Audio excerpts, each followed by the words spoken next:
Bonjour tout le monde. Bienvenue à notre deuxième séance d'info. Euh, la première a super bien été, là. Ça s'est passé, c'était la semaine passée, mardi passé. Euh, Beaucoup de membres de l'année passée qui s'étaient joints, beaucoup de nouveaux membres, puis beaucoup de personnes intéressées. Fait que ça a vraiment été une rencontre intéressante. Je pense qu'on s'aligne vers la même chose aujourd'hui. On a un mélange de plusieurs personnes, là. Beaucoup de nouveaux membres. Ça bouge beaucoup en début de saison, donc ça c'est positif. Euh, je vous donne un petit peu le programme de la réunion aujourd'hui. Euh, Dans le fond, je débute tout le temps par un background un petit peu du circuit de moi-même. Puis après ça, je me lance vraiment dans les règlements, les concepts du circuit, les nouvelles règles pour 2024, s'il y a des changements versus les années précédentes, tout ça, là, on couvre vraiment toutes les choses importantes du circuit. Puis on finit avec une période un peu, je dis une période de questions, mais c'est plus une période de discussion ouverte où on discute un peu du circuit, si vous avez des questions par rapport à la rencontre naturellement, pour terminer la séance, là. Donc c'est vraiment assez friendly, vous allez voir, c'est vraiment quelque chose d'ouvert. Je pense que Derek l'a vécu. Derek était là pour la rencontre de la semaine passée, puis il a décidé de revenir cette semaine. Donc, je pense qu'il y avait beaucoup de choses avec nous. Tout d'abord, background sur le circuit. Dans le fond, CGC Tour, ça va être notre quatrième saison cette année. Deuxième pour la région de Montréal, quatrième pour Québec. Ça a débuté en 2021. Ça va vraiment bien, on est super content. On a fait des beaux changements cette année qui vont rejoindre les deux circuits au courant de la saison un peu plus. On a vraiment hâte de ça, là. La première séance a démontré que le monde appréciait, que les membres appréciaient un peu ces changements-là, puis appréciaient le fait qu'il allait avoir un petit peu plus un merge des deux circuits. Donc, ça, c'est vraiment cool. Euh, Background de mon côté, ben, Patrice Tremblay, je suis le fondateur, celui qui a créé le CGC Tour. C'est quelque chose que j'ai eu au fond de moi pour un long moment avant de le faire. Puis la COVID a finalement m'a permis de mettre ça sur pied, de lancer ça. Côté golf, j'ai commencé le golf, ça fait environ une dizaine d'années. Euh, Mon expérience de golf de compétition, ça remonte beaucoup au Field Day de Golf Québec, Golf Town National Amateur Series aussi, qui, euh, qui a eu lieu environ, je dirais, 8-9 ans dans la région de Québec. J'ai participé beaucoup sur ces circuits-là. J'ai vécu des tournois nationaux avec le Golf Town National. J'étais allé à Niagara Falls pour la première année du tournoi national. Ça a été une super expérience de golf. Puis c'est un peu ça m'a donné un petit background aussi pour créer mon projet du CGC Tour.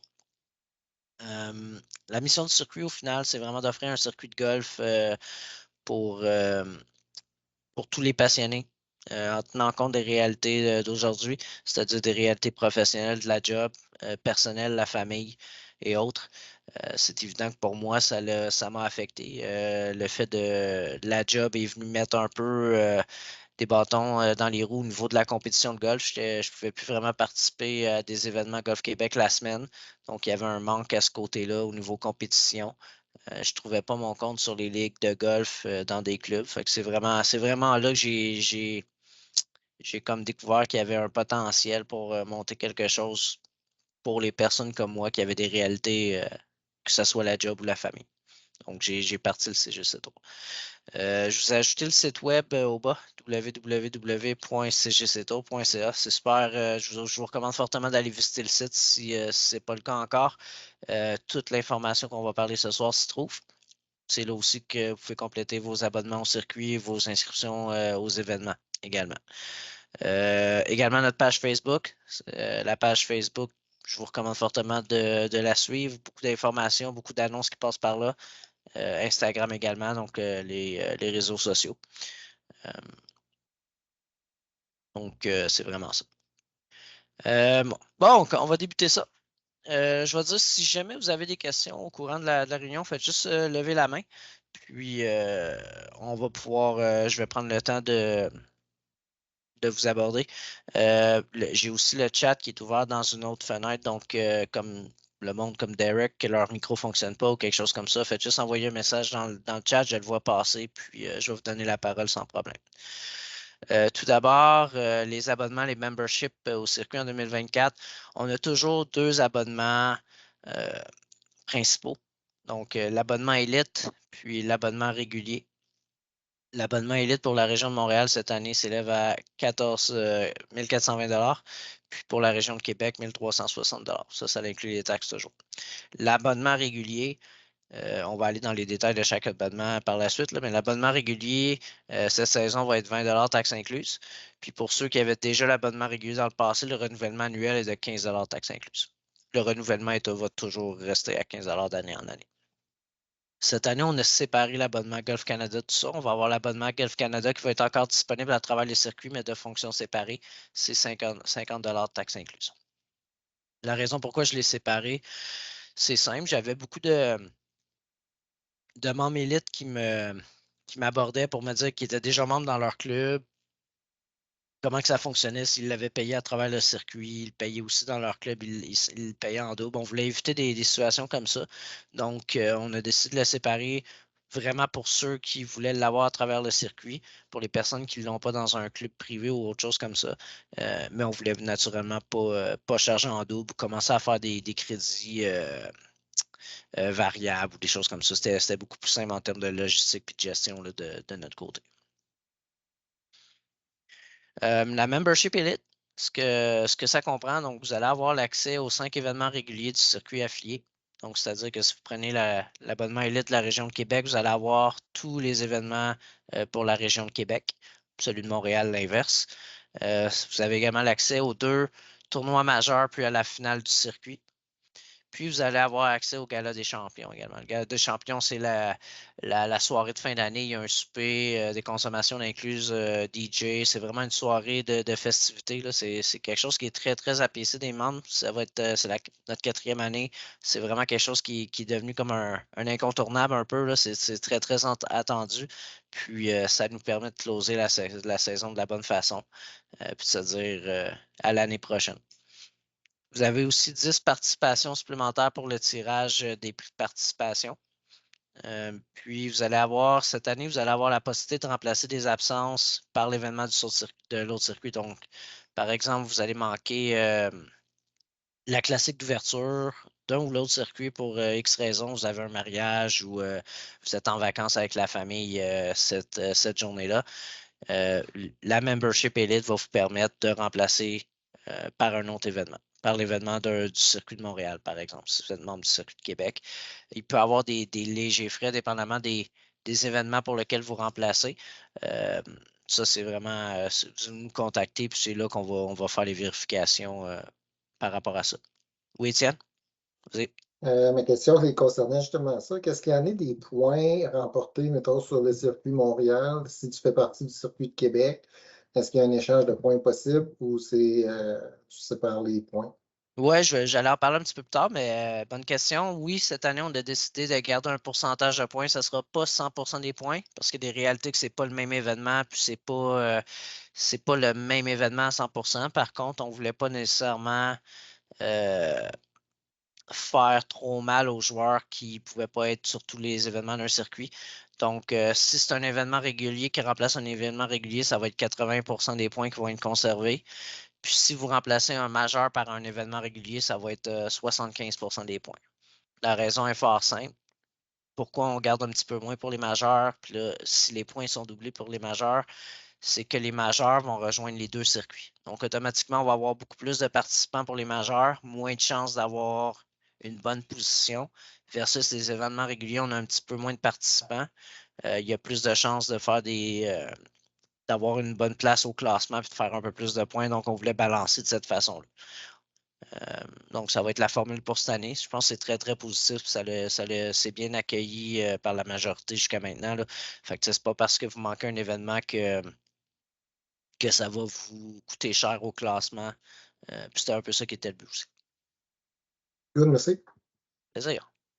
La membership régulier. Donc, ça, c'est vraiment, vous payez la membership régulier, le 20 $, ça vous donne l'opportunité de vous inscrire événement par événement à travers la saison. Donc, vous payez le coût d'inscription de chaque événement. Il n'y a pas de minimum, pas de maximum. Vous pouvez participer aux événements de Québec, aux événements de Montréal, comme vous le sentez. C'est vraiment ça, c'est pour le golfeur qui veut participer à quelques événements, mais ne veut pas nécessairement embarquer pour toute la saison pour 2024.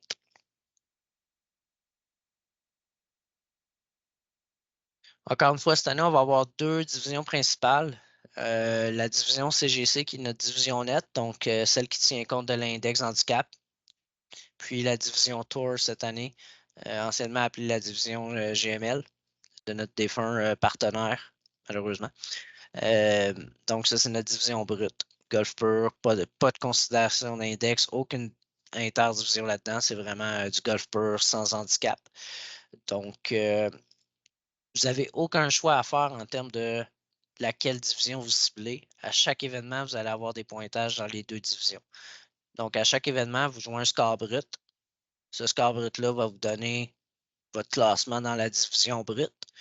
Puis, votre score brut, avec l'index que vous avez pour l'événement, va automatiquement donner votre score net qui va vous donner le classement dans la division net pour le même événement. Donc, vous allez avoir des positions dans les 2 divisions à chaque événement. Vous n'avez aucun choix à faire. C'est vraiment la raison pourquoi on fonctionne comme ça. C'est sûr que la division brute est faite pour les golfeurs qui préfèrent les gros joueurs qui ne veulent pas vraiment de considération d'index. Mais en même temps, on les inclut dans la division nette parce qu'on veut tout de même que tous les joueurs compétitionnent un contre l'autre, puis aient vraiment une chance dans la division nette. C'est ça qui est le concept de notre division nette. Puis c'est pour ça qu'on inclut tous les golfeurs dans les 2 divisions également.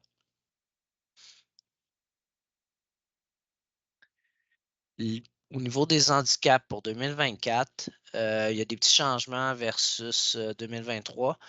Un des premiers changements qu'on a effectué, c'est au niveau du maximum d'handicap qui a été fixé.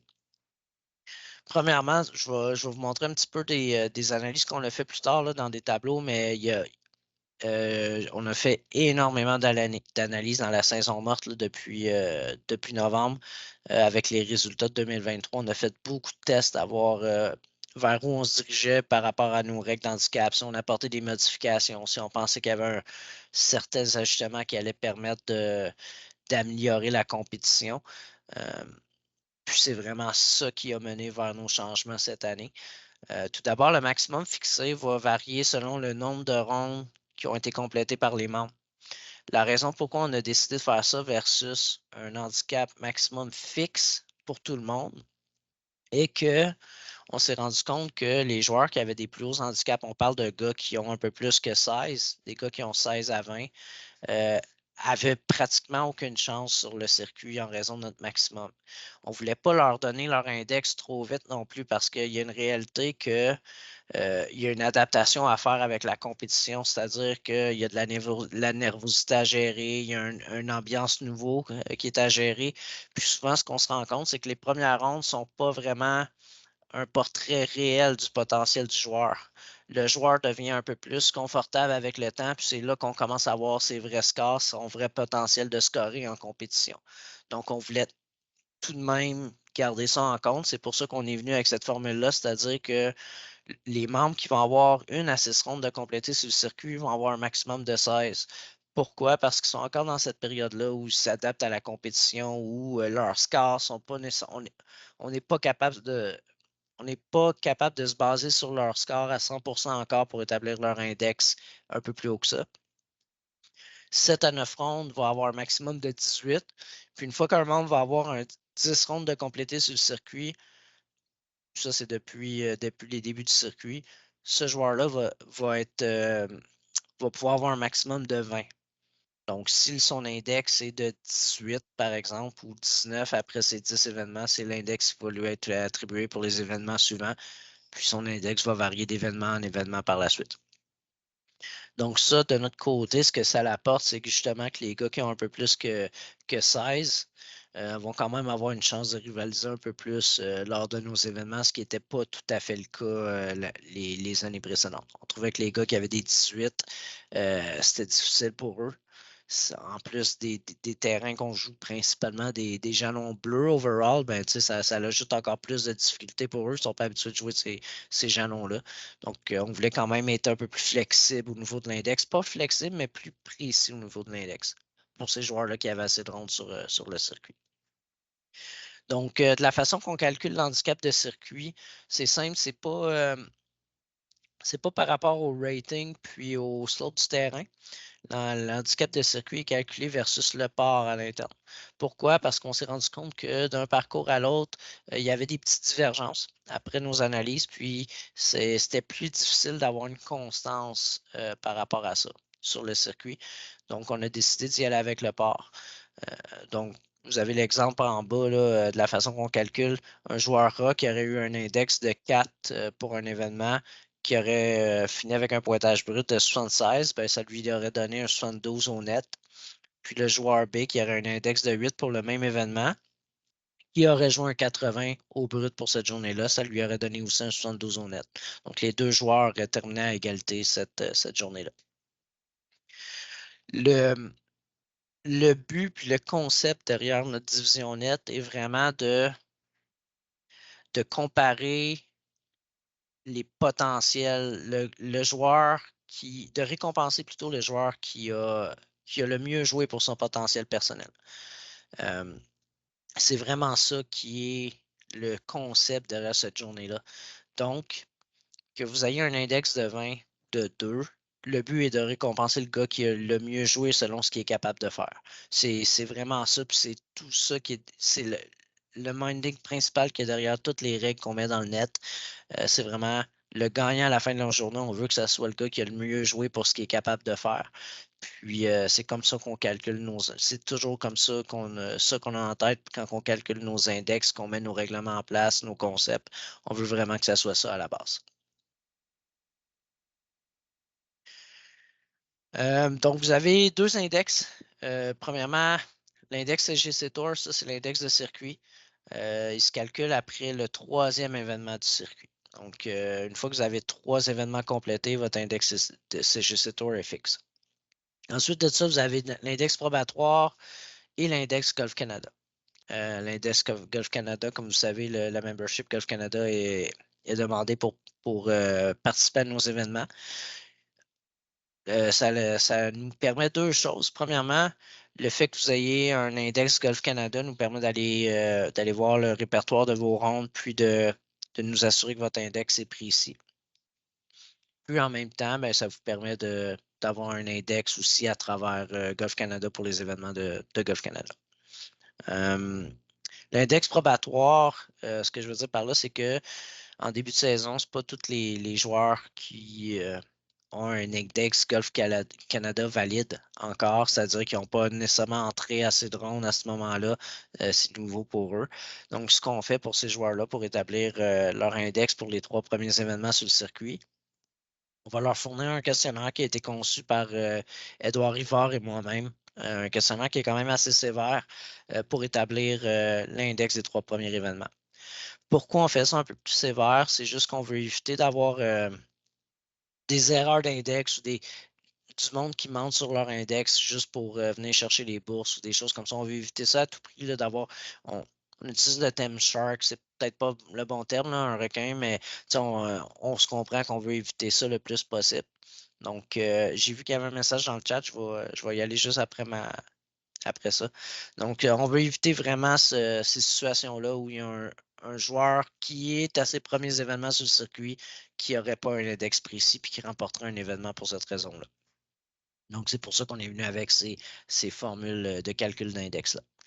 Donc, Rénuit, comment et sur quoi vous êtes basé pour la décision des dates des événements? C'est quand même cool que tous les événements se passent le week-end.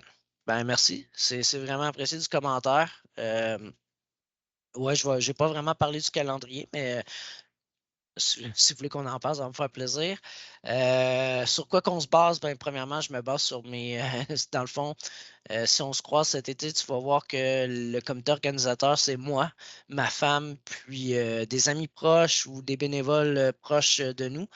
Donc, on se base sur nos disponibilités principalement, puis les disponibilités des clubs beaucoup aussi. Hein. tu l'as dit, c'est pas facile de booker des clubs de golf. Les clubs de golf qu'on a bookés du moins la fin de semaine, il y a des réalités. C'est pas, il y a des dates que les clubs sont prêts à recevoir. Il y en a que c'est pas le cas. Donc, je jongle un peu avec tout ça. Puis c'est comme ça que je mets mon calendrier sur place. Purement simplement.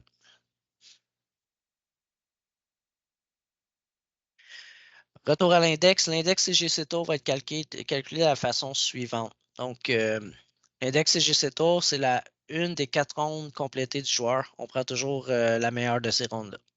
Donc, c'est vraiment la meilleure de vos 4 premières rondes va être considérée pour votre index CGC Tour. Si une de ces rondes-là fait en sorte que vous avez une meilleure ronde que votre index probatoire, vous allez garder votre résultat pour cette ronde-là, puis ça va devenir votre meilleure ronde, donc votre index probatoire va diminuer au score que vous avez fait cette ronde-là. Après 5 et 6 rondes complétées, on prend la moyenne des 2 meilleurs scores de ces rondes-là pour calculer l'index du circuit. Après 7 à 9 rondes complétées, c'est les 3 meilleurs scores de ces rondes-là.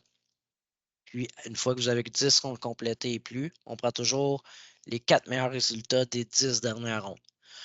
Ça, pour cette année, on a décidé de garder les 10 dernières.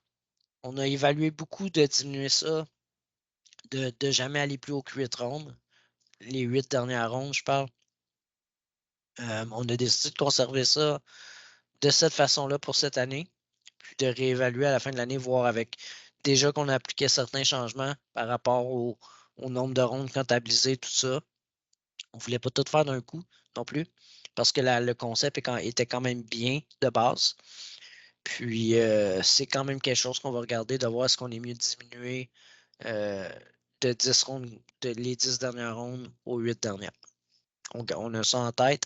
La raison pourquoi on pense à ça, c'est simple, c'est qu'on veut que les variations d'index à travers la saison arrivent un petit peu plus vite que c'était le cas l'année passée. On veut que si un gars a une bonne ronde, ben que ça ait un impact assez rapidement sur son index.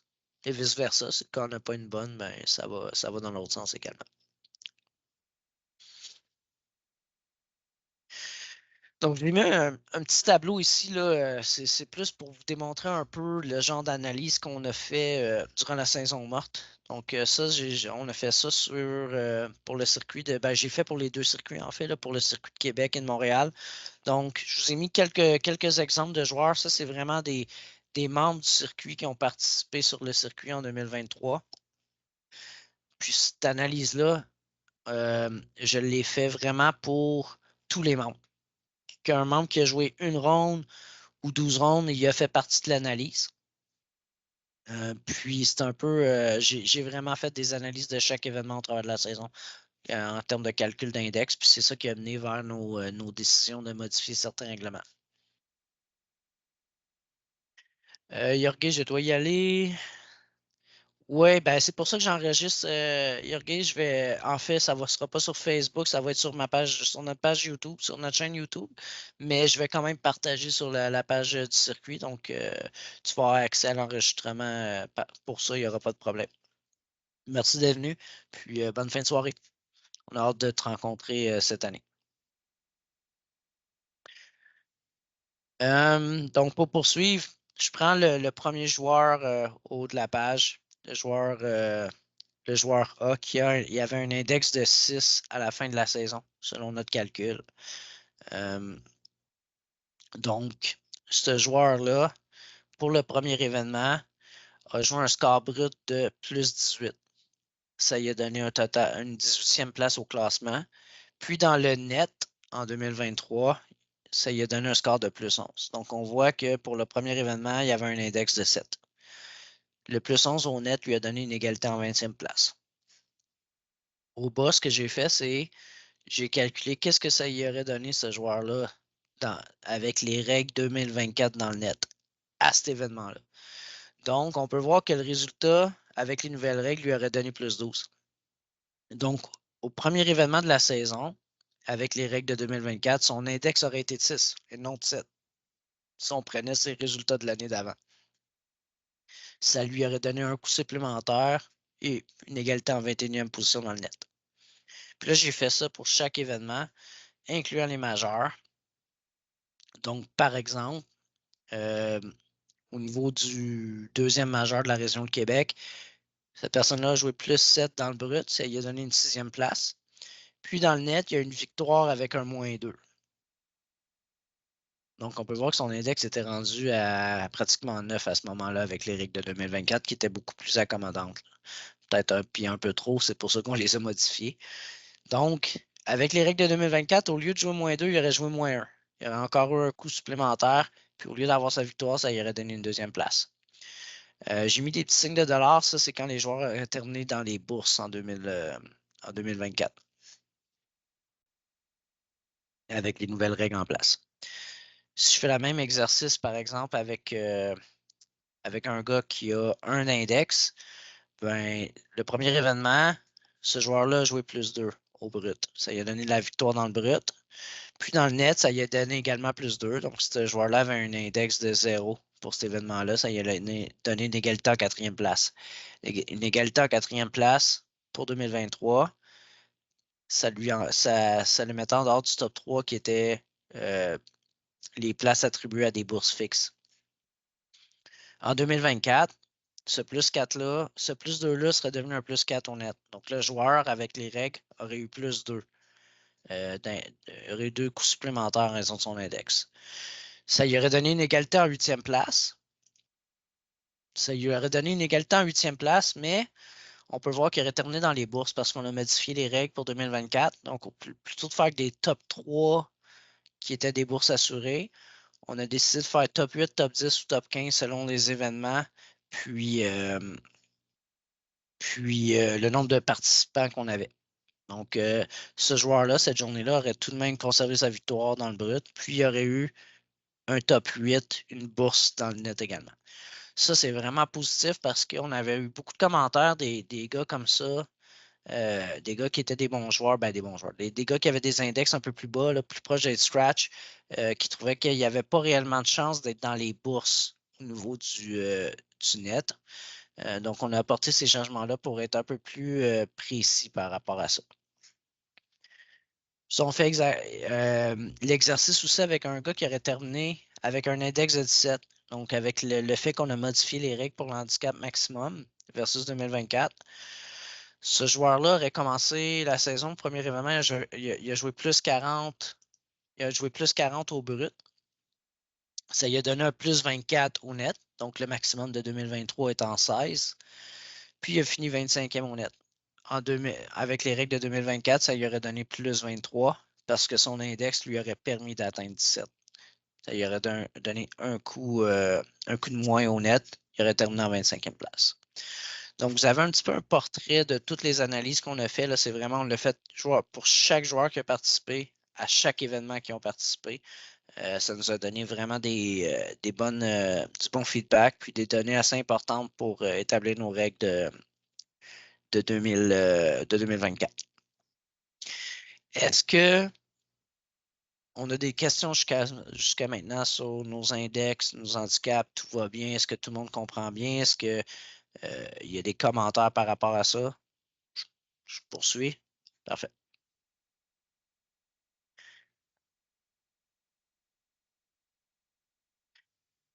Donc, un autre tableau comparatif que j'ai fait, c'est au niveau des scores qui déterminaient le top 3 à chaque événement en 2023 versus les règles de 2024. Donc, vous avez les deux circuits. Le circuit de Québec qui est en haut, les 9 événements de l'année passée, puis le circuit de Montréal, les 9 événements de l'année passée également.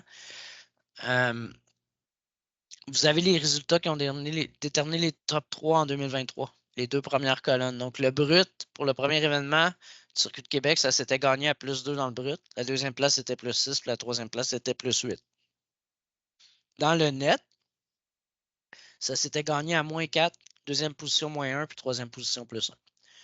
Puis au bas, j'ai fait le même exercice, mais avec les résultats, avec les règles de 2024. C'est-à-dire, quels auraient été les résultats de 2023 si c'était les règles de 2024 qui étaient en place.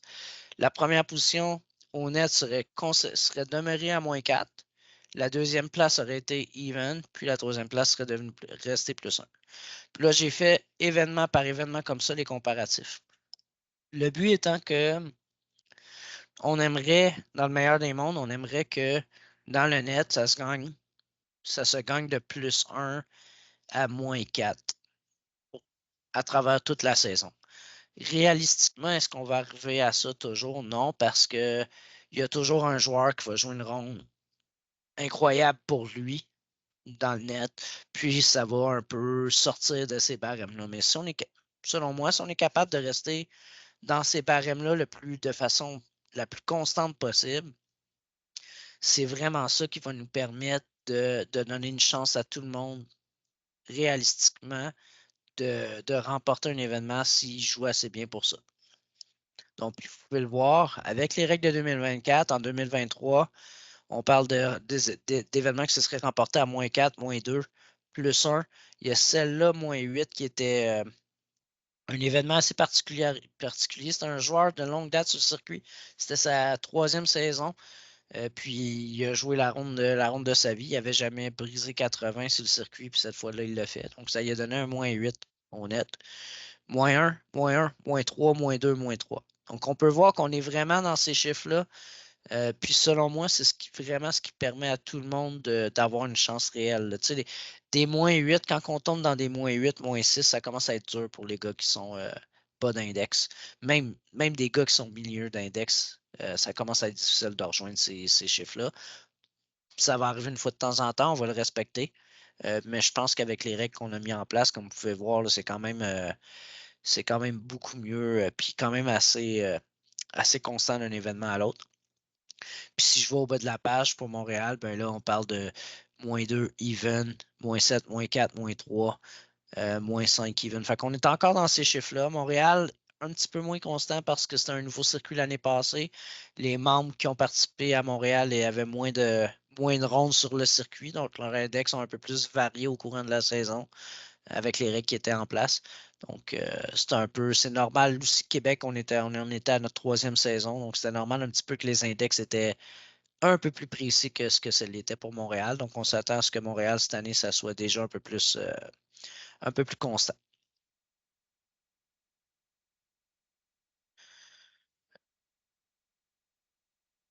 Donc, encore une fois, cette année, on va avoir les coupes GML puis les coupes CGC. La coupe GML, on a décidé de conserver le nom pour notre partenaire de longue date, Golf Media Info en ligne, malgré le fait qu'ils ont fermé boutique cette année. C'est un peu un hommage qu'on veut leur rendre. Puis en même temps, les coupes étaient déjà gravées à leur nom, puis tout ça. Puis j'avais pas l'intention de refaire faire des coupes cette année. Donc on va conserver un peu on va conserver leur nom pour le futur. Ça va être un hommage à Golf Media Info en ligne qui nous a aidé beaucoup depuis nos tout débuts. Donc, la Coupe GML, on parle de la coupe qui est remise aux gagnants pour le brut.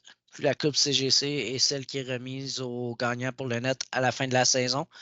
Il y a 4 coupes, donc 2 par circuit. Vous avez une coupe brute et une coupe nette pour chaque circuit. Ce qui est important de savoir par rapport à ça, par rapport au classement des coupes, les 2 circuits, il faut les voir vraiment comme des circuits indépendants. Donc, je le vois un peu comme le PGA Tour puis le DP World Tour en Europe. Je dis jamais le Live Golf parce que nous, c'est vraiment friendly et non pas une sorte de circuit ennemi. Donc, on travaille vraiment tous ensemble. Donc, c'est vraiment 2 circuits où on accumule des points pour chaque circuit. Il y a une partie de ces points-là qui s'en va dans des choses qui sont jumelées, mais pas toutes. Donc, il faut vraiment le voir comme des circuits indépendants. Le classement, je m'inspire un petit peu du concept de la FedEx Cup là, sur le PGA Tour, c'est-à-dire que vous accumulez des points à chaque événement, puis après la finale, le joueur qui a accumulé le plus de points va gagner la coupe. Il y a certaines règles, naturellement, au travers de la saison par rapport à ça. Tout d'abord, les points, vous avez les points standards pour les événements réguliers. Lorsque vous avez des majeurs, puis pour la finale, les points sont doublés pour les événements. Donc, on double les points. La première place, au lieu de valoir 300 points, va valoir 600. vice-versa. Puis on continue comme ça jusqu'au bas du classement. Avant la finale, c'est-à-dire après le 7e événement de la saison pour chaque circuit, on fait un classement en conservant les 6 meilleurs résultats sur une possibilité de cet événement. Donc, pour quelle raison on fait ça? C'est qu'il y a une réalité qu'il y a des membres qui ne pourront pas nécessairement participer au cet événement ou qui vont en manquer une pour X raisons. Vous avez un mariage, partez en vacances, des choses comme ça. Donc, oui, ça va arriver qu'il y a des membres qui ne pourront pas participer à tous les événements. Puis, on ne voulait pas nécessairement on ne voulait pas pénaliser les gars qui ne participaient pas à tous les événements non plus. Le but, c'était pas nécessairement. C'est sûr qu'on souhaiterait que tout le monde soit là pour tous les événements, mais on ne veut pas pénaliser les joueurs qui veulent embarquer pour 4, 5, 6 événements non plus. On veut leur donner une chance quand même s'ils performent bien de participer et d'avoir des chances. Là. Donc, c'est pour ça qu'on est venu avec cette règle-là. Donc, on refait le classement. À la suite du 7e événement, on prend vraiment les 6 meilleurs résultats. On refait un classement avec ça. Ensuite de ça, on joue la finale. On vient ajouter les points de la finale au classement qu'on avait fait, puis c'est ça qui va déterminer le gagnant. Donc, on donne droit à une absence ou même une mauvaise ronde. Le joueur qui participerait à tous les événements, ce que ça lui donne en plus, ben, c'est que sa pire ronde de la saison en termes de points, il peut la mettre de côté, puis ça ne lui coûte rien au final. Il y a juste une chance de plus de faire une bonne ronde. Les points sont fixes pour la finale, donc on conserve toujours les points de la finale au classement qu'on fait. Puis les champions en fin d'année vont recevoir une bague sur mesure. La bague est faite par notre partenaire Bijouterie Jean-Claude Gagnon, là, qui est situé à Québec. C'est eux qui font les bagues depuis qu'on a commencé à faire ça. C'est un de mes chums de longue date qui fait les bagues. J'ai travaillé avec lui par rapport à ça, puis on est vraiment satisfait du résultat. Donc, vous allez recevoir une bague de champion, puis les noms sont gravés sur les coupes. On vous remet la coupe en fin de saison, puis vous pouvez la conserver jusqu'à la fin de l'année suivante.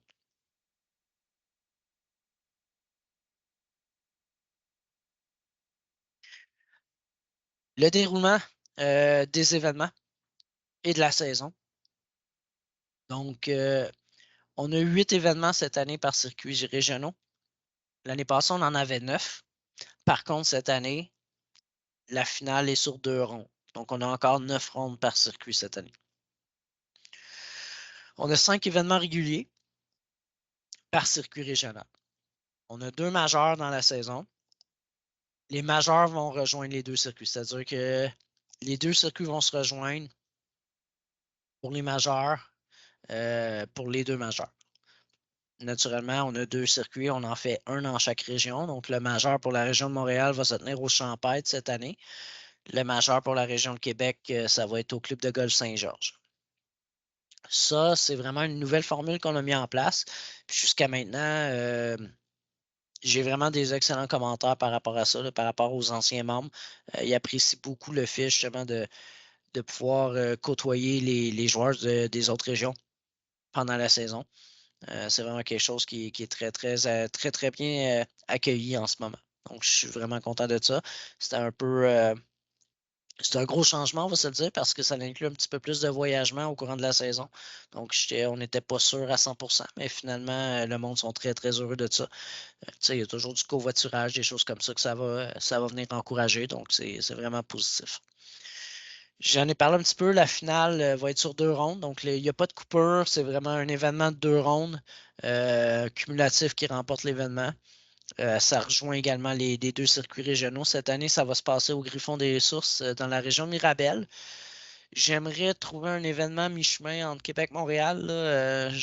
J'ai des discussions avec des clubs pour les événements futurs. C'est évident que personnellement, mon but à long terme serait d'avoir un majeur dans chaque région, puis la finale qui revient au centre des 2 régions pour que le voyagement soit pas trop important. C'est un peu ça que j'ai en tête. C'est pas facile. C'est pas facile parce que les clubs de golf, à ce niveau-là, 2 événements le samedi, un événement qui se tient samedi et dimanche, 2 journées, c'est un peu plus dur à accueillir. Donc, il y a des clubs qui sont ouverts, il y en a qui ne le sont pas du tout. Je travaille là-dessus pour les événements futurs, mais bon, on est quand même très heureux du programme cette année par rapport à ça.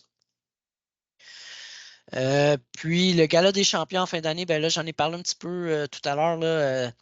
Cette année, c'est Montréal qui va être hôte. Dans le fond, la façon qu'on fonctionne, c'est d'année en année, on, euh, on transfère d'un circuit à l'autre.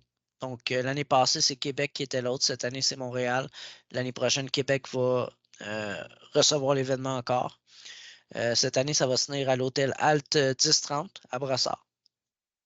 Euh, on faisait affaire avec l'hôtel Alt de Québec depuis les tout débuts. On appréciait énormément le service qu'on avait. Ça a tout le temps été des événements super. Puis on a décidé de rester dans la famille Alt, puis de se diriger vers ce site-là, vers Montréal. Donc, on essaie ça. On espère que ça va avoir autant de succès auprès de nos membres que dans les années passées. Je ne suis pas vraiment inquiet par rapport à ça, là. On a tellement une belle gang. Honnêtement, vous allez voir, là, pour ceux qui c'est leur premier événement, ça va être leurs premiers événements au sein du circuit. On a vraiment on est comme une grande famille, là. L'ambiance autour du circuit, c'est vraiment chaleureux, c'est friendly. Puis ça, on est vraiment chanceux d'avoir réussi à créer ça. Donc, ça se ressent encore plus lors du Gala des champions en fin d'année, là. C'est vraiment une soirée de festivité. C'est super chaleureux. C'est comme un peu un au revoir jusqu'à l'année suivante. J'en ai parlé un petit peu plus tôt. Un membre élite qui aurait une absence dans son circuit va pouvoir remplacer l'événement par le circuit opposé. Il y a un pourcentage des points qui va être conservé. Donc, les points qui vont être faits pour l'événement remplaçant, il y a un pourcentage de ces points-là qui va être conservé pour son circuit d'origine. Donc, vous ne perdez pas 100% des points. Ça, c'est un gros changement qu'on a fait cette année versus l'année passée. L'année passée, un événement qui était remplacé, les points ne comptaient tout simplement pas pour le classement. Cette année, on a décidé de changer ça. Encore une fois, cette année, on va utiliser l'application GolfGenius. Pour ceux qui ne connaissent pas l'application, c'est notre programme de scoring principal. Donc, il n'y a aucune carte de pointage papier sur le circuit. C'est vraiment toutes des cartes sur votre téléphone intelligent en ligne. Ce que ça nous permet, c'est ça nous permet d'avoir un tablier de meneurs en temps réel. C'est super facile à utiliser en passant, là, c'est vraiment rien, vraiment simple. Puis c'est très apprécié en plus. Donc, vous avez un tableau des meneurs en temps réel. Pour nous, en termes de gestion, ça nous permet de suivre un peu plus les développements de l'événement également, voir quel groupe est rendu où, est-ce qu'il approche du 18e. En termes de logistique de gestion, ça facilite beaucoup les choses pour nous autres aussi parce que il y a des trous ciblés pour filmer, il y a des trous ciblés pour des photos, des choses comme ça. Donc, ça nous permet de garder un tracking sur tout l'événement. Je sais qu'il y a des joueurs qui pour eux, n'aiment pas avoir leur cellulaire pendant leur ronde. Je le comprends. Mais d'un autre côté, je pense que les plus dépassent largement les côtés négatifs par rapport à l'application, par rapport à tout ça. Donc, c'est vraiment un no-brainer pour nous de poursuivre avec ça. Pour ceux qui ne sont pas familiers avec la technologie, là, c'est vraiment pas compliqué. D'ailleurs, pour vos premiers événements, ce qu'on fait, c'est qu'on vous jumelle tout le temps avec des membres qui ont de l'expérience sur le circuit. Donc, ils vont pouvoir vous guider à travers pour vos premiers événements. Là, vous ne serez pas dépaysé, vous ne serez pas perdu, vous allez être vraiment encadré pendant vos premiers événements par rapport à ça. Euh, Lors des événements, il n'y a aucun enregistrement qui est requis. C'est-à-dire que vous n'avez pas à vous présenter à une table pour vous enregistrer ou rien de tout ça. Vous allez avoir tous les détails avant d'arriver. Vous allez recevoir les courriels avec toute l'information que vous devez recevoir. Les balles de pratique sont à quel endroit? Est-ce que je dois aller à la boutique me procurer un jeton ou ça va être directement sur le champ de pratique? Tout ça. C'est vraiment, vous avez toute l'information avant de vous présenter au terrain. Donc, quand vous arrivez, faites vos choses, vous n'avez pas à vous enregistrer. C'est sûr qu'il y a des membres du circuit qui sont là pour vous accueillir s'il y a quoi que ce soit, là, s'il y a des questions ou quoi que ce soit. Mais en soi, vous n'avez vraiment rien à faire autre que vous concentrer sur votre game pour cette journée-là. On a un préposé au départ lors de chaque événement. C'est là que vous allez recevoir les règles de la journée, les règles locales. C'est là que vous allez recevoir la pin sheet pour la journée. La pin sheet est faite le matin même par notre arbitre qui est présent. Vous avez toujours un arbitre Golf Canada, attitré Golf Canada, qui est présent pour nos événements, qui va être sur place. Les heures de départ pour 2024, on poursuit avec la même formule que 2023, c'est-à-dire fin de matinée, début d'après-midi. La raison pour ça est simple, c'est que les clubs de golf, honnêtement, on prend des journées de fin de semaine, c'est rendu impossible de booker ça les matins. Puis ça engendrait beaucoup trop de plaintes au niveau des clubs. Là, les clubs reçoivent beaucoup de plaintes de leurs membres par rapport à ça. Puis on voulait éviter ça à tout prix. On voulait vraiment que nos journées se passent fluidement. Puis l'an passé, avec le fait d'avoir déplacé les départs à ces heures-là, ça l'a vraiment aidé à ce niveau-là. Ça a été vraiment bien comparativement aux années d'avant par rapport aux commentaires qu'on recevait des clubs de golf qui nous recevaient. Eux autres aussi appréciaient le fait qu'on arrivait un peu plus tard dans la journée. Ils permettaient de faire partir leurs membres avant nous, puis de quand même nous recevoir une journée de fin de semaine par la suite. Donc, ça a été vraiment positif. L'envoi des heures de départ, les pairings, tout ça, c'est fait par texto puis courriel 2 jours avant l'événement. Moi, je finalise toujours les pairings le jeudi soir ou le vendredi en matinée, dépendamment. La raison pourquoi j'attends un peu plus tard, c'est qu'avec le temps, je me suis rendu compte qu'il y a tout le temps des retardataires, il y a toujours des annulations, des demandes d'ajout de dernière minute. Donc, plutôt que de refaire le tout à 3 ou 4 fois, parce qu'au début, je voulais donner les heures le plus tôt possible. Mais finalement, j'avais des modifications à faire au courant de la semaine. J'ai vraiment décidé que la façon la plus efficace de faire ça était d'attendre un petit peu plus tard, pas à la dernière minute, mais attendre un peu plus tard pour envoyer l'information aux joueurs. Donc, si vous n'avez pas l'heure de départ avant, avant le jeudi, paniquez pas, vous allez la recevoir. Vous allez recevoir un texto, vous allez recevoir un courriel avec toute l'information. Ça va inclure votre code pour la carte digitale, la carte de scoring of Genius. Vous allez avoir votre code pour vous connecter sur l'application. Tout va être là dans ce courriel-là. On a toujours des départs à 3 joueurs pour nos événements, donc on joue en threesome. Les clubs ont une ouverture d'esprit par rapport à ça. C'est sûr que ça fait partie de ce qu'ils considèrent quand ils nous offrent un tarif pour nous accueillir, c'est évident. Par contre, de notre côté, on apprécie beaucoup plus de jouer à 3 joueurs qu'à 4 en raison du temps de jeu. À 4, on l'a déjà fait dans le passé, c'est beaucoup plus long, c'est beaucoup plus compliqué. À 3 joueurs, ça se passe un peu plus fluidement, là, ça se passe de meilleure façon. Le temps de jeu moyen en 2023 était autour de 4h40, 4h45 pour nos événements. Un ou deux événements que ça a dépassé ça. Quelques événements que ça a été moins que ça. Donc, c'est pour ça que je dis que la moyenne, là, autour du temps de jeu moyen, c'est de 4h, 4h40 environ. On focus beaucoup sur essayer d'instruire nos membres par rapport aux règles du golf. C'est sûr qu'on essaie d'améliorer le temps de jeu le plus qu'on est capable. C'est tout le temps un défi, puis c'est tout le temps quelque chose qui est toujours abordé par les clubs qui nous reçoivent. Les clubs sont conscients que c'est de la compétition et que ça entraîne des réalités. Par contre, en même temps, ils sont très ouverts à nous recevoir puis ils comprennent ces réalités-là. Puis de notre côté, ben, on fait nos devoirs. On a un arbitre qui est là, qui time, qui donne des avertissements si on est hors position, des choses comme ça. Donc, puis là, à partir de cette année, on va commencer à lancer des séances sur les règles en début de saison pour nos membres. Donc, pour avoir au moins une connaissance des règles les plus fréquentes sur le circuit des rolling, tout ça, c'est Edouard Rivard qui va donner cette séance-là. Donc, ça, je pense que ça va aider beaucoup au niveau d'améliorer du temps de jeu, puis peut-être éviter d'appeler l'arbitre quand c'est un ruling de base. Là. Donc, on va travailler là-dessus également. Les caddies sont permis pour tous nos événements. Il n'y a jamais de restrictions à ce niveau-là, au niveau du circuit. Si jamais les clubs ne le permettent pas, on va vous laisser savoir. Jusqu'à maintenant, c'est jamais arrivé. La seule chose qu'on demande par rapport à ça, c'est de vous assurer que votre caddie est familier à un certain point avec les règles et l'éthique du golf. On ne veut pas que vos partenaires de jeu soient incommodés par la présence du caddie. On veut que ça se passe de la bonne façon. Il y a des joueurs que c'est leur blonde, il y a les joueurs que c'est des membres de leur famille. Donc, des choses comme ça. On est ouvert à l'idée, il n'y a pas de problème. Il faut juste que le caddie connaisse un peu l'éthique du golf. Exemple, on ne se tient pas dans la ligne du joueur qui joue. On ne marche pas dans sa ligne sur le verre. On ne parle pas pendant que le joueur est dans sa routine avant son coup. Des choses comme ça.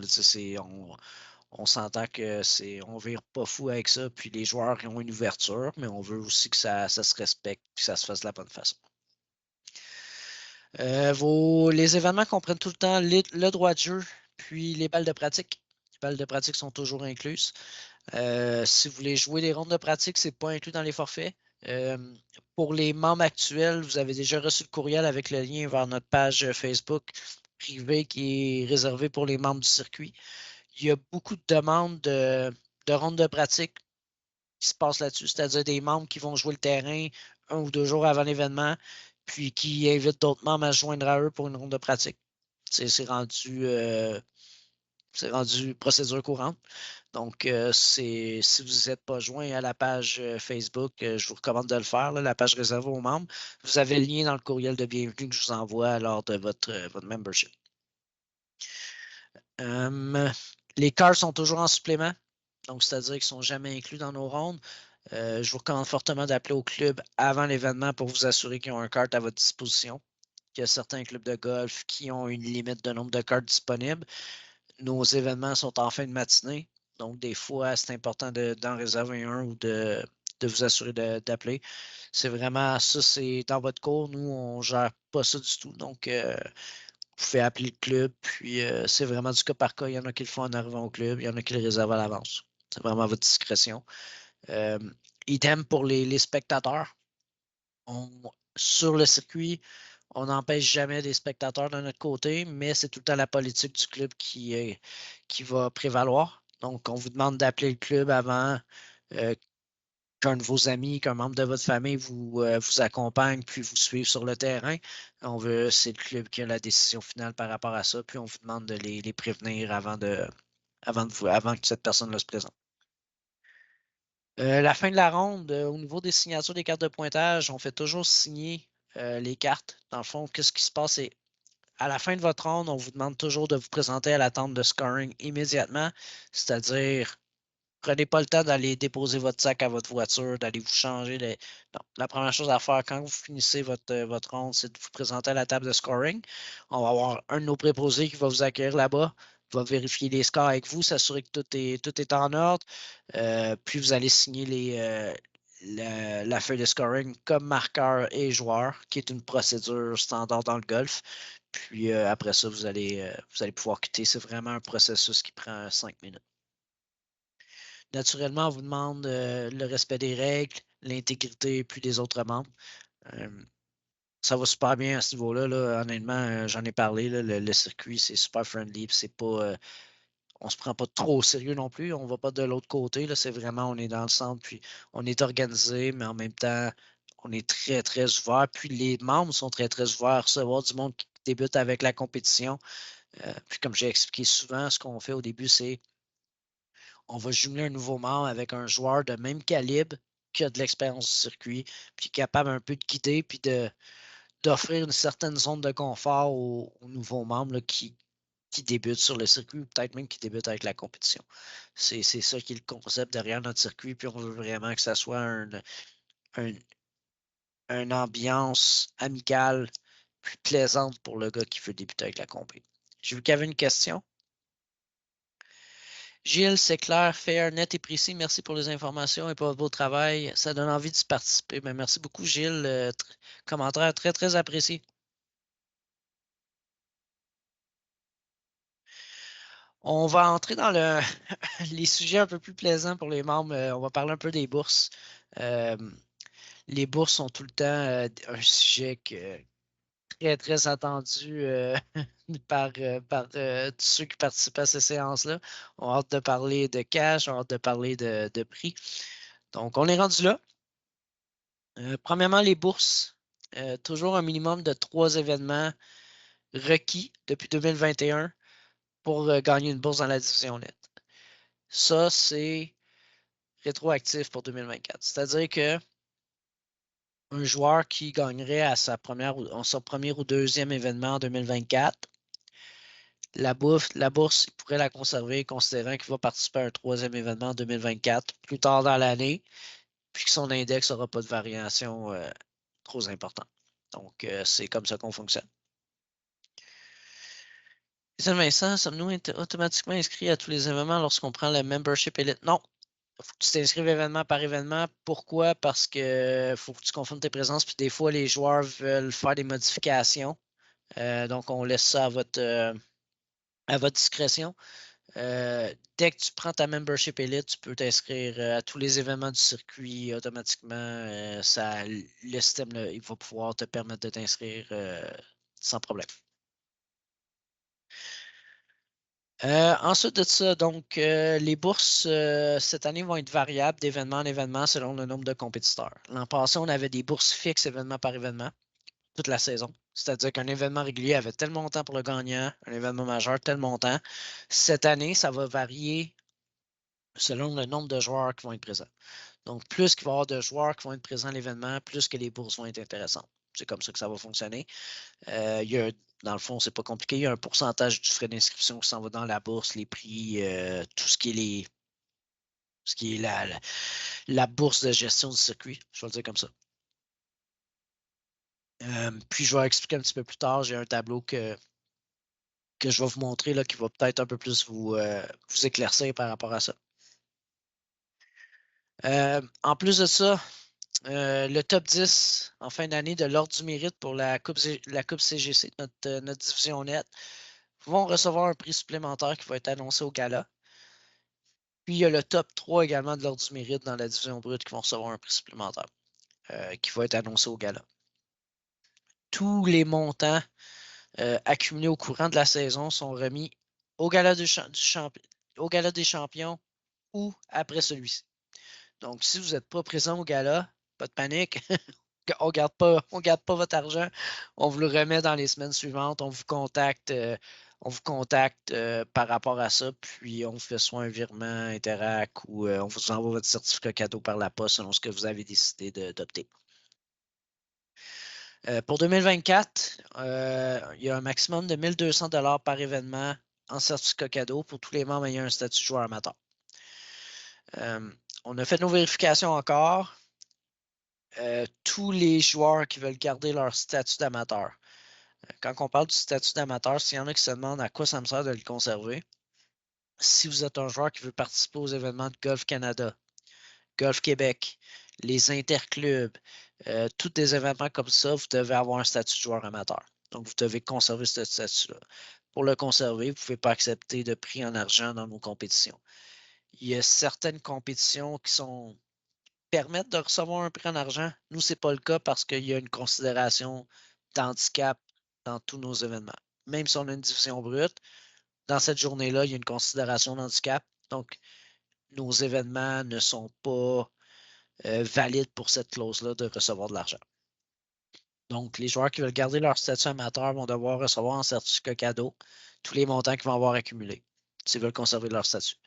On donne toujours le choix aux joueurs. C'est-à-dire qu'à la fin de la saison, si vous avez, par exemple, 400 $ d'accumulés, personnellement, puis je ne sais pas si Olivier est encore sur le call, là. Je pense que je ne vois pas vraiment les participants, mais Olivier est un de ceux qui est reparti avec une bourse en 2023. Je lui ai envoyé un courriel, je lui ai demandé exactement ce qu'il voulait faire avec cette bourse-là, s'il voulait conserver son statut. Puis, pour le certificat cadeau, quel type de certificat cadeau qu'il voulait. Donc, là, je vais lui revenir à ce niveau-là. Ouais, si tu me donnes 2 secondes, Patrice, moi, dans le fond, c'est ça. Moi, je fais des compétitions de Golf Canada. Fait que, étant donné que je voulais conserver mon statut, je suis allé pour les certificats cadeaux.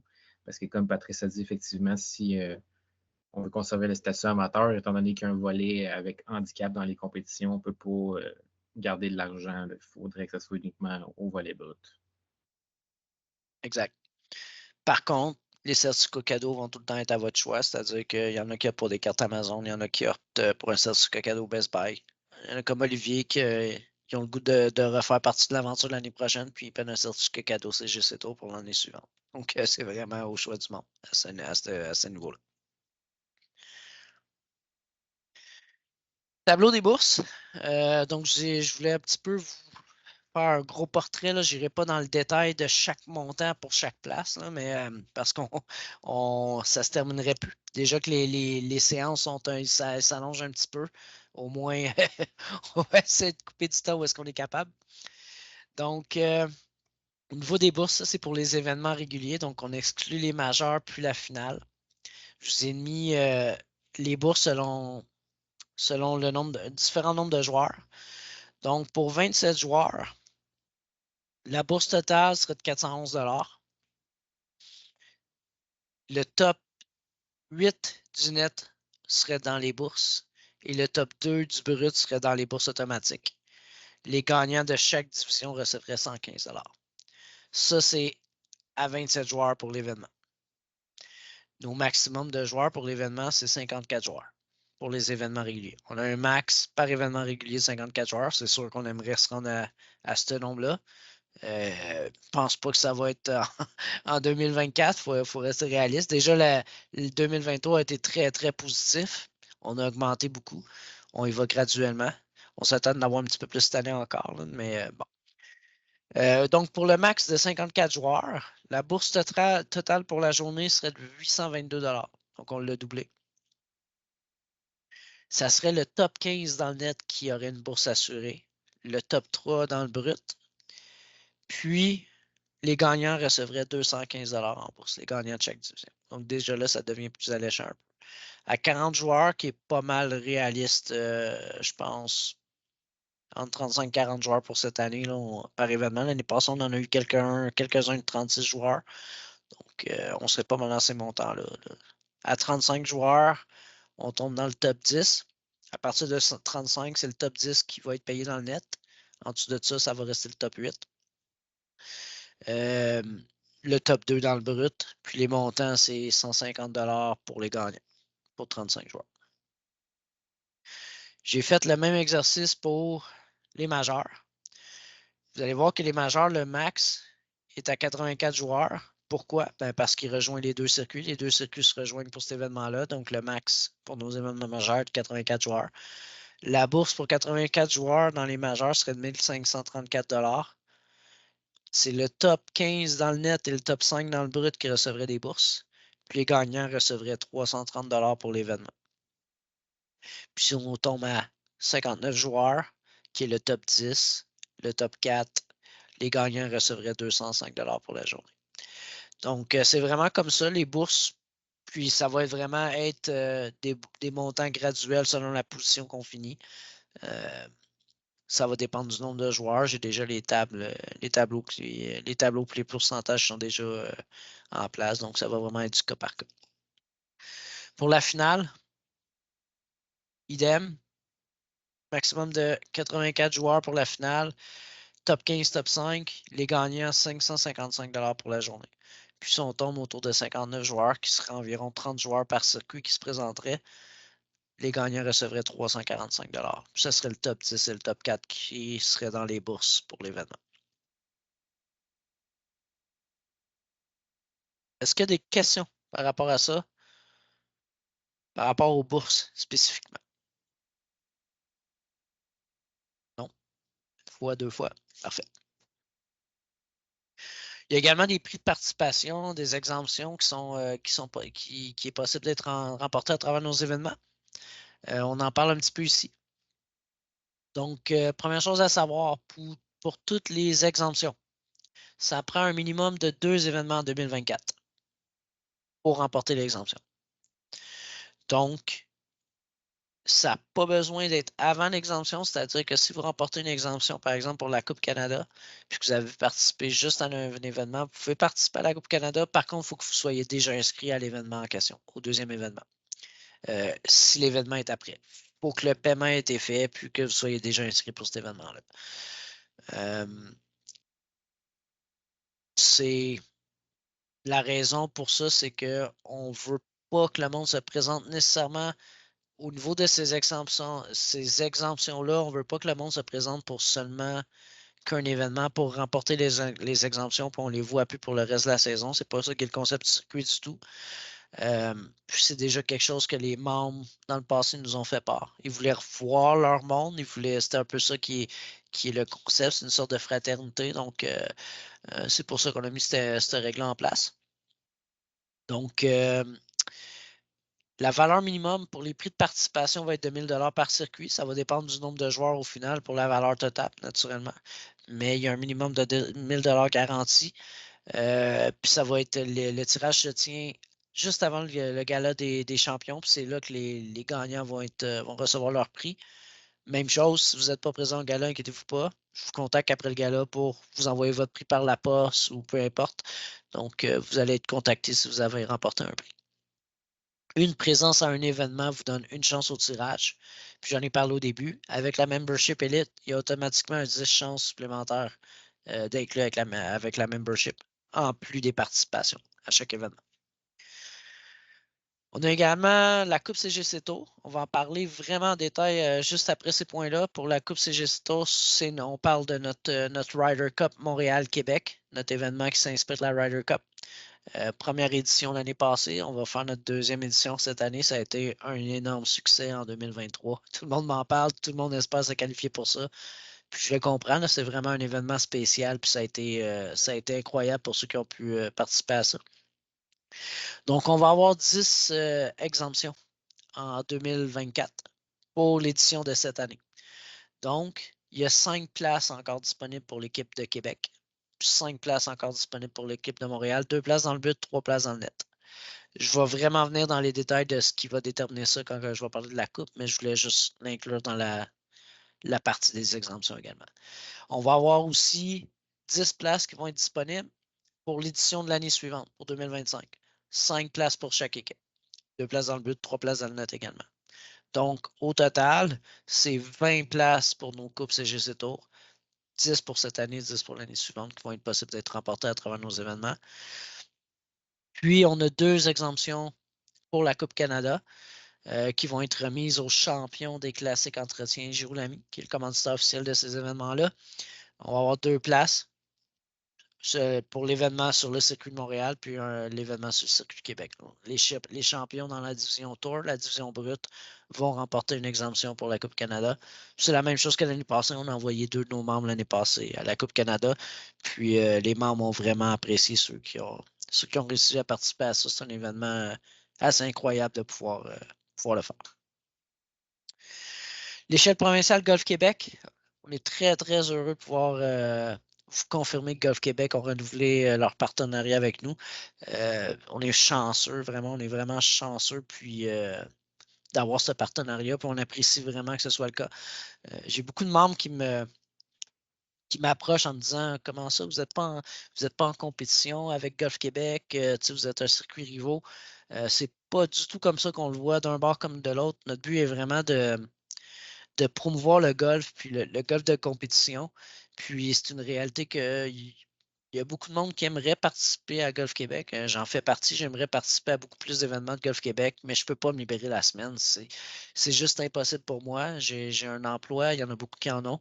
Donc, ces joueurs-là qui ne peuvent pas aller sur les Field Day Golf Québec pour espérer se qualifier, que ce soit au Duc de Kent ou Alexandre de Tunis, à des gros événements provinciaux, vont pouvoir venir le faire à travers notre circuit qui se tient les fins de semaine. C'est vraiment génial. Puis ça permet justement de donner une chance à ces personnes-là d'aller faire des événements de compétition d'envergure un peu plus grande. Golf Québec, on a 6 événements qui vont être comptabilisés en 2024. Sur ces 6 événements-là, Golf Québec va retenir les 2 meilleurs résultats pour le calcul du différentiel à l'échelle provinciale des membres. Donc, les événements en question, le Masters CGC Tour qui se tient le samedi 13 juillet au Club de golf de Champêtre. La classique estivale du CGC Tour Montréal le 3 août au Club de golf Montcalm. La classique estivale du CGC Tour Québec le 4 août au Club de golf de Beauceville. Le deuxième majeur de la saison, l'Open CGC Tour, le samedi 10 août à Saint-Georges. Puis, les 2 rondes de la finale. Donc, le championnat CGC Tour, les 2 rondes vont être comptabilisées pour le différentiel. Donc, Golf Québec va prendre les 2 meilleurs résultats de chaque membre parmi tous ces événements-là, sur une possibilité de 6 événements par membre. Puis, il va afficher ça sur le tableau de l'échelle provinciale.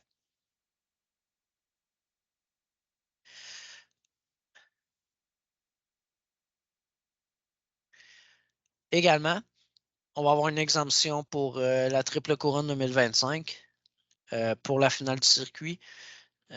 Donc, le meilleur amateur pour la finale va recevoir une exemption automatique pour les 3 événements de la triple couronne l'année suivante en 2025. Donc, l'Alexandre de Tunis, le Duc de Kent, puis le championnat provincial amateur. Les frais d'inscription pour la personne qui va être exemptée vont être couverts par le circuit, par le CGC Tour. C'est nous autres qui va couvrir ces frais d'inscription-là.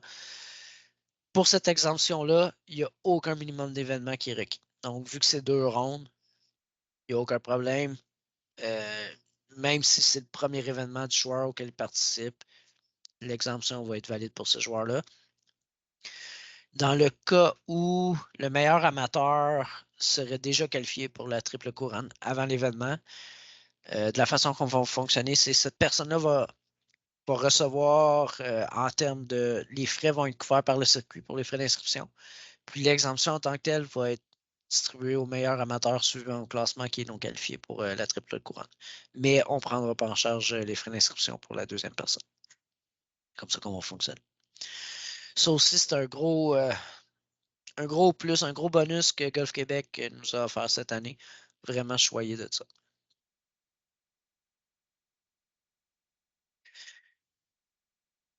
Donc, j'en ai parlé un petit peu plus. Je vais aller dans les détails de la Coupe CGC Tour, la Ryder Cup Montréal-Québec, l'édition 2024.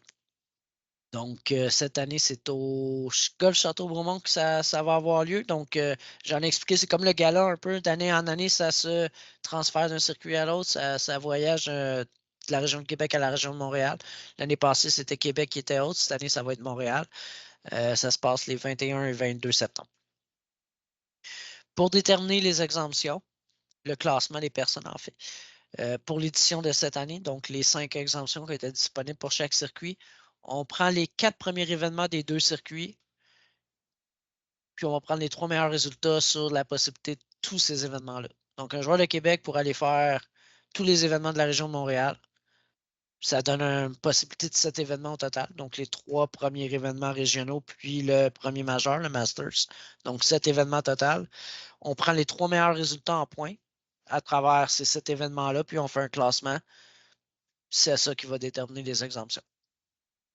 Si jamais vous voulez aller voir le classement, il est disponible sur notre site web dans la section membres. Vous avez vraiment la section pour la Coupe CGC Tour. Vous allez avoir le classement pour la Coupe CGC Tour qui est affiché après chaque événement à ce place-là. Pour l'édition 2025, pour l'édition de l'année suivante, encore une fois, il y a 5 exemptions par équipe. Donc, ce qui va déterminer ça, ben là, on passe à la deuxième moitié de la saison. C'est les 4 derniers événements de la saison de chaque circuit. Donc, le majeur, le deuxième majeur, la finale, puis les classiques d'automne de mémoire. Donc, c'est sur une possibilité de 6 événements total. On prend encore les 3 meilleurs résultats de chaque joueur, puis on fait un classement avec ça. Il n'y a rien qui empêche un gars de participer à des événements de Montréal ou Québec. Il n'est pas pénalisé pour ça. Ça lui donne juste la chance d'avoir des bonnes rondes. Un membre régulier qui irait faire un événement à Québec puis un événement à Montréal, si ça tombe dans ces événements-là, ça va être comptabilisé également. Donc, c'est comme ça qu'on voulait le faire. Ce qui détermine les régions, c'est l'adresse de résidence. Donc, sur la rive nord, c'est la rivière Saint-Maurice, juste à l'est de Trois-Rivières. Tout ce qui est à l'est de ça fait partie de la région de Québec. Au sud, c'est l'autoroute 55. Puis tout ce qui est à l'est de Sherbrooke. Donc, Sherbrooke fait partie de Montréal. Tout ce qui est à l'est de ça, de la ville de Sherbrooke, fait partie de Québec. C'est comme ça qu'on fonctionne pour les territoires. Au nord, ben là, le lac Saint-Jean, c'est ce qui démite. Le lac Saint-Jean fait partie de Québec. Tout ce qui est à l'ouest de ça fait partie de Montréal. C'est ce qui détermine à quelle région vous êtes affilié. Vous avez l'information sur les classements également pour au niveau des affiliations. La formule, c'est 4 rondes en 2 jours. Une ronde le matin, une ronde le soir. Le matin, c'est toujours la formule en équipe en alternatif. C'est incroyable cette formule-là. Première fois qu'on le faisait cette année, c'est vraiment du golf très, très différent. Les gars ont adoré. La formule en après-midi, c'est les matchs simples. Donc, le samedi, c'est le net qui close la journée, le matin et le soir. Puis le dimanche, c'est le brut qui va fermer la journée le matin puis le soir également. C'est notre façon de fonctionner. Le dimanche, à la fin de la journée, les gars sont invités. mentalement, physiquement, c'est une grosse journée de golf. 2 grosses journées de golf. Mais une expérience quand même assez incroyable par rapport à ça. Donc, pour moi, c'est ce qui conclut la rencontre. Je vais terminer en mentionnant que j'essaie de parler du circuit en démontrant à quel point c'est accueillant et c'est chaleureux. Notre but est vraiment d'essayer de convaincre le monde qui ont, même si c'est juste un petit peu d'intérêt pour la compétition, si vous êtes passionné de golf et que vous avez une certaine crainte par rapport à vous lancer dans la compétition, je pense que le CGC Tour, c'est une des meilleures places pour le découvrir parce que justement, les gars sont ouverts à ça, à vous recevoir. Vous ne vous sentirez pas dépaysé, vous ne vous sentirez pas jugé. C'est vraiment, il y a une belle ouverture d'esprit par rapport à ça. Je pense qu'Olivier, tu vas pouvoir, je ne sais pas s'il y a un des membres de l'année passée encore sur le call. Je ne vois pas les membres présents, mais c'est une des premières choses qui est remarquée par tout le monde qui joue au circuit. Donc, je vais vous dire bienvenue aux nouveaux membres. J'ai vu qu'il y avait des nouveaux membres parmi l'appel aujourd'hui. Je vais vous dire bienvenue, puis je vais vous dire, vous avez votre place à 100%, puis je peux vous assurer que vous allez être bien reçus avec nous, puis que vous allez avoir du plaisir à évoluer sur le circuit. Est-ce qu'il y a des questions, des commentaires, quoi que ce soit? Je vais arrêter de partager mon écran, puis je vais en profiter. Putain, je vais profiter pour voir tout le monde ici. Donc, Olivier, je ne sais pas si tu veux parler un petit peu de ton expérience. Tu as fait 2-3 événements l'année passée. Ouais, ben écoute, en effet, comme Pat il dit, moi le premier tournoi que j'ai fait, ben tu sais, je connaissais pas vraiment le CGC Tour, j'en avais entendu parler dans le fond parce que je voyais ça passer sur Facebook. Puis ben comme il dit, le premier tournoi, moi c'était à Saint-Georges au mois de juin, puis les deux personnes avec qui m'avaient embarqué, il me l'a dit quand on s'est vu pour la première fois, je t'ai mis avec deux bons jacks, tu vas avoir du fun. Puis effectivement, j'ai vraiment eu du fun. Puis les autres tournois que j'ai joués plus tard dans l'année, c'était vraiment une belle ambiance. Tu sais, oui, il y a un petit volet compétitif, mais ça reste qu'on a du plaisir pendant les rondes. Fait que moi, c'est vraiment ça qui m'a encouragé à revenir cette année parce que comme Pat l'a dit, c'est plus difficile sur semaine de faire les compétitions. Fait que c'est sûr que le CGC Tour, c'est intéressant par rapport à ça. C'est une belle option, puis on joue des beaux terrains en plus. Là.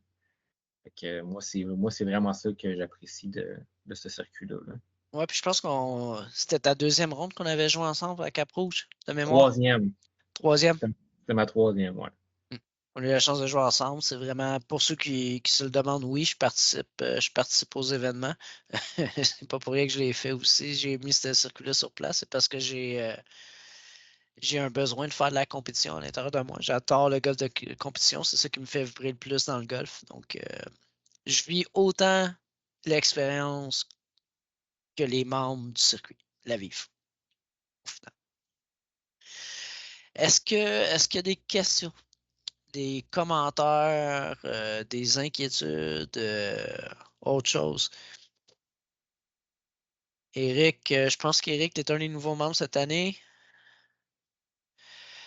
Parfait, ben bienvenue parmi nous. Ça va être un plaisir de te rencontrer. Pour les premiers événements, je suis toujours là.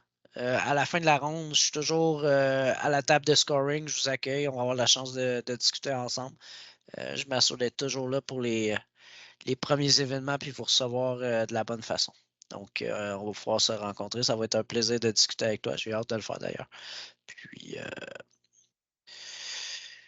j'ai une question. CGC Golf, les jalons de départ, c'est quoi qui détermine la couleur? En fait,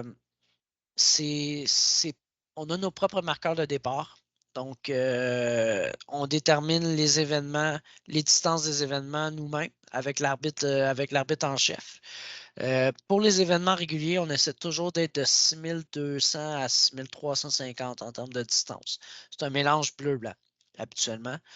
Puis quand on arrive dans les majeurs, là, on va se situer plus vers les 6500 verges. Un peu plus, c'est plus un défi. Les majeurs, c'est ce qu'on veut.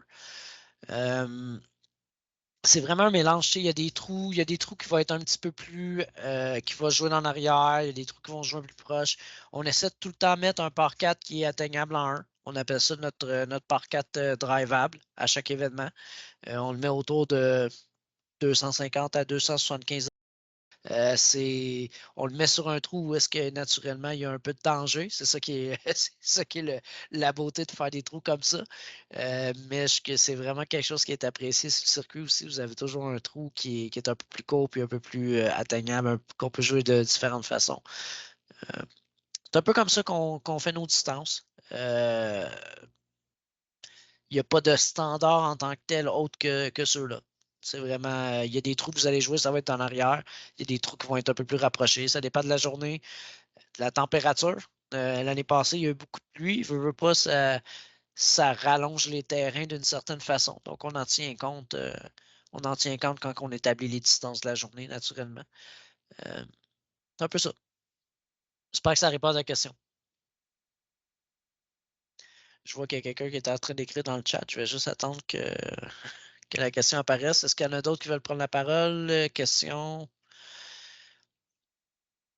Est-ce qu'on aura droit à nos montres intelligentes pour les distances? Oui, il n'y a aucun problème pour ça. C'est les règles de golf en vigueur qui déterminent ça. Donc, tout ce qui est GPS, laser, tout ça, c'est toujours permis lors de nos événements. La seule chose, il ne faut pas qu'il y ait la fonction d'élévation. S'il y a la fonction, il faut qu'il y ait la possibilité de la mettre à off, naturellement. Mis à part ça, c'est permis. Il n'y a pas de problème. Question. Commentaire. C'est vraiment une période de discussion. Je vais juste commencer par peut-être juste, j'espère que j'essaie toujours de transmettre lors de mes séances à quel point le CGCTO permet d'accueillir tous les types de joueurs. C'est vraiment ça qui est le but au final.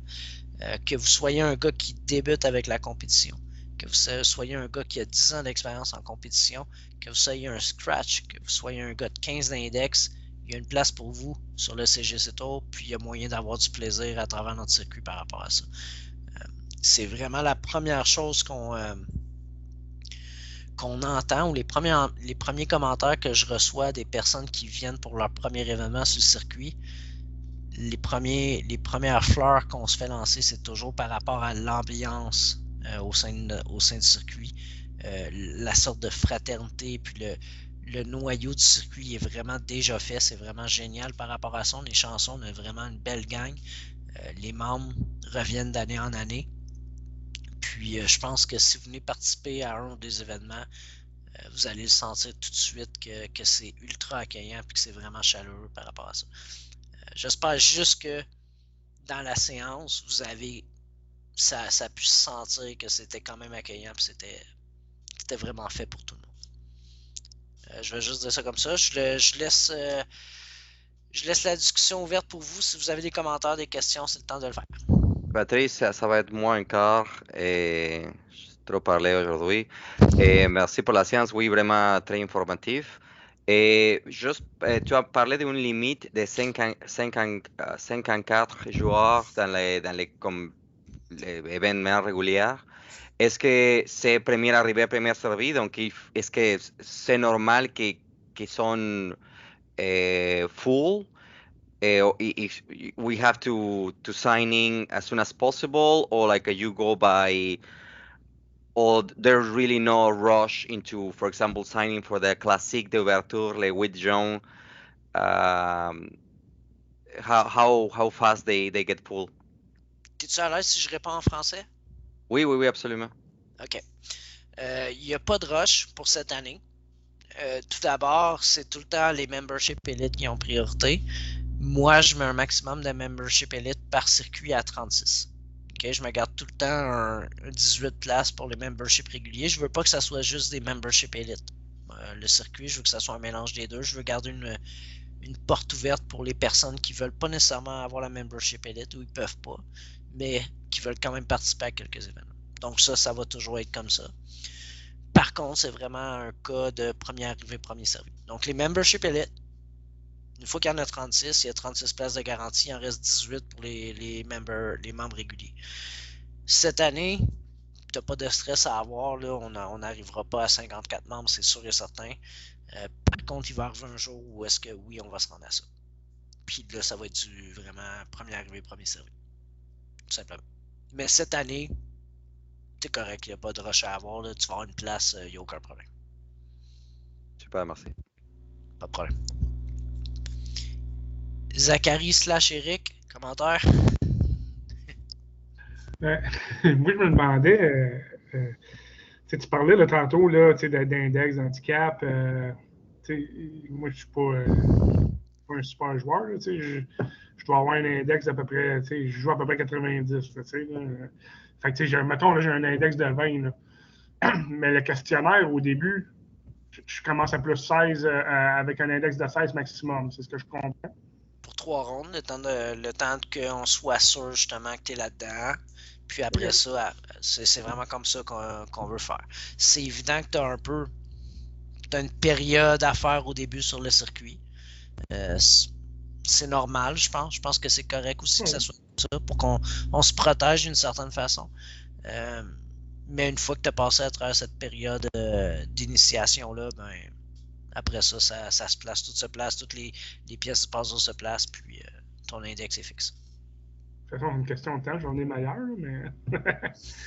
Honnêtement, à 90, t'as aucun stress, aucun inquiétude à avoir. Non, mais c'est ça, j'ai vu dans ton tableau tantôt, puis tu voyais, il y en avait un qui était. Ouais, puis ça, c'est un membre régulier, puis il est très, très apprécié, ce membre-là, là, je te le dis tout de suite. Il y en a beaucoup. D'ailleurs, le chum à Marie-Ève participe sur le circuit. Je pense que Ben est autour de 19-20 d'index, lui aussi.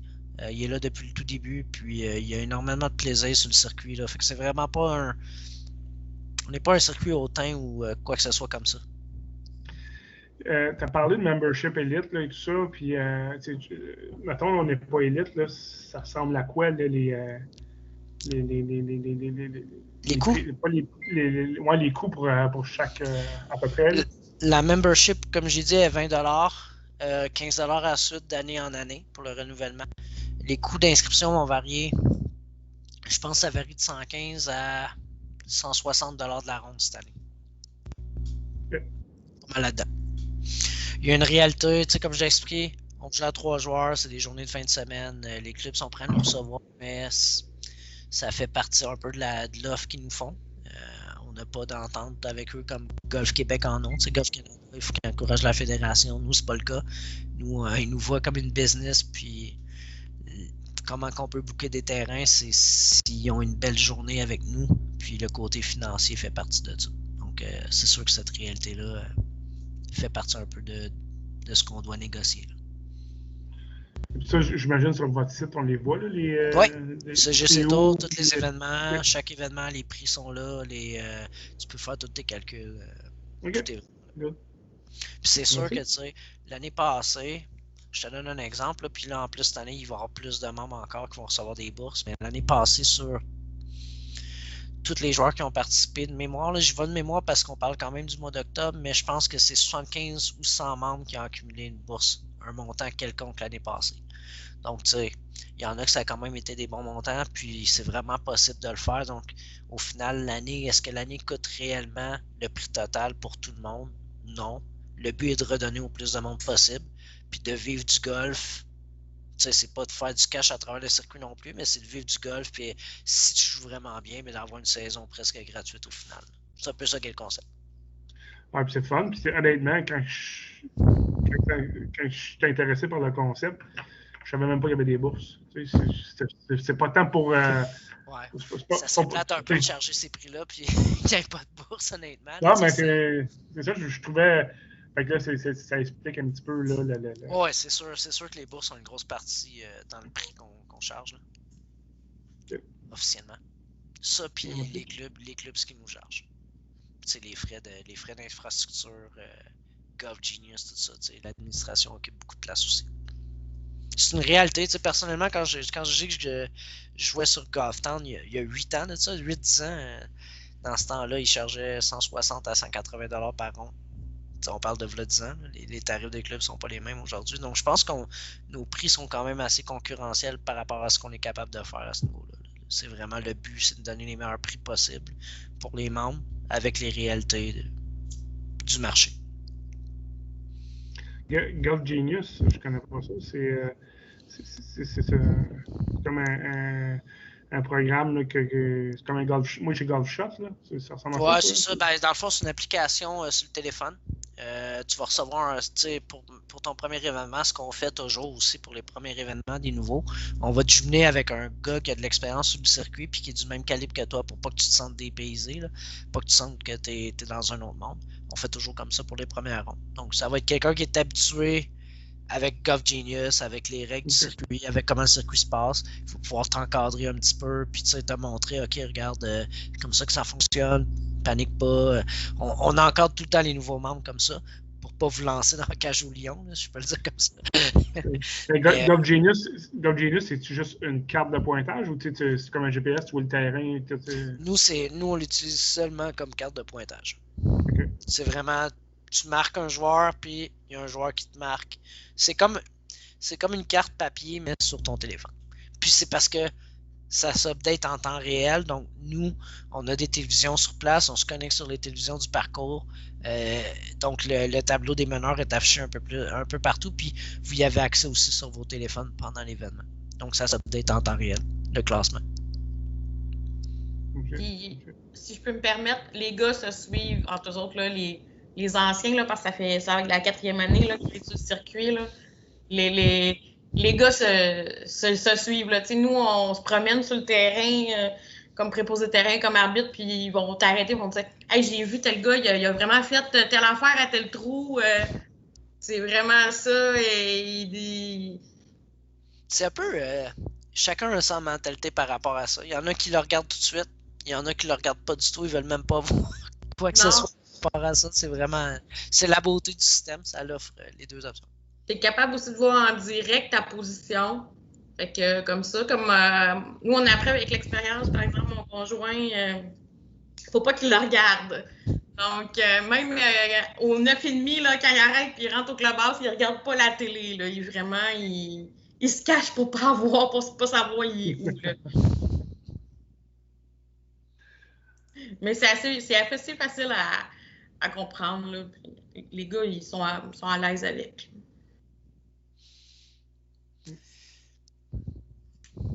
Avais-tu une autre question, Eric, ou je passe au prochain? Je pense que j'avais vu que Dave... Dave, t'avais levé ta main. Est-ce que tu as encore une question? Non, c'est beau. Non, je te remercie. C'était très complet, très clair. On a eu des bonnes questions. Regarde, je te souhaite la meilleure des saisons, puis à tout le monde aussi. Merci beaucoup. Parfait. On espère pouvoir te rencontrer. Qui sait? Au plaisir. Steve, de ton côté, est-ce que tu as des questions, commentaires, inquiétudes? Moi, j'ai deux petites questions. La première, au niveau de la météo, comment ça se présente, les journées qui annoncent de la pluie, ça marche comment? Ça joue tant que le circuit est ouvert. Jusqu'à maintenant, on a cancellé un seul événement en 3 ans. De la façon qu'on fonctionne quand on cancelle l'événement, si on le recédule en premier, les joueurs qui étaient inscrits qui peuvent se présenter se présentent, ceux qui ne peuvent pas, on rembourse. Là, c'est comme ça qu'on fonctionne. Mais c'est vraiment à part. Souvent, qu'est-ce qu'on va faire, c'est qu'il va y avoir des délais. Donc, s'il y a des orages, c'est évident qu'on ne joue pas avec nos vies. Là. Donc, on arrête le jeu pendant 1 heure jusqu'à temps que l'orage passe, puis après ça, on repart. C'est comme ça que ça fonctionne. Parfait. Puis, si je suis membre élite à Québec, puis je vais aller jouer des événements à Montréal, je présume qu'il faut payer les frais du tournoi. Oui, mais tu as des tarifs avantageux en tant que membre élite. Il y a des frais qu'on n'a pas besoin de recharger qui sont déjà inclus dans la membership élite, donc on ne les recharge pas une deuxième fois. Là.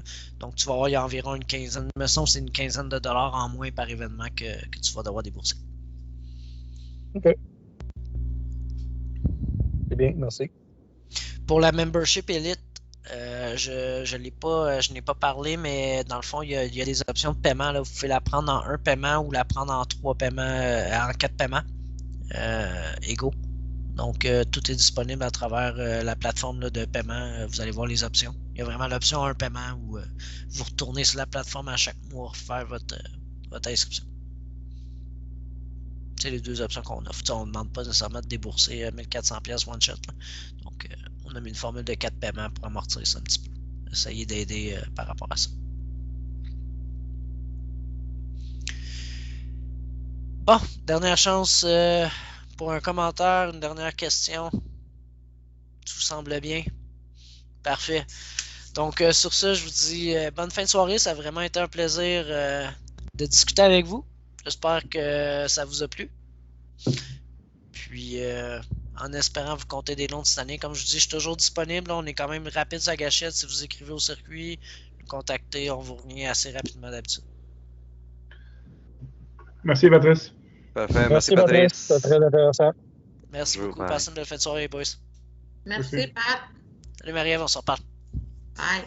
Ciao.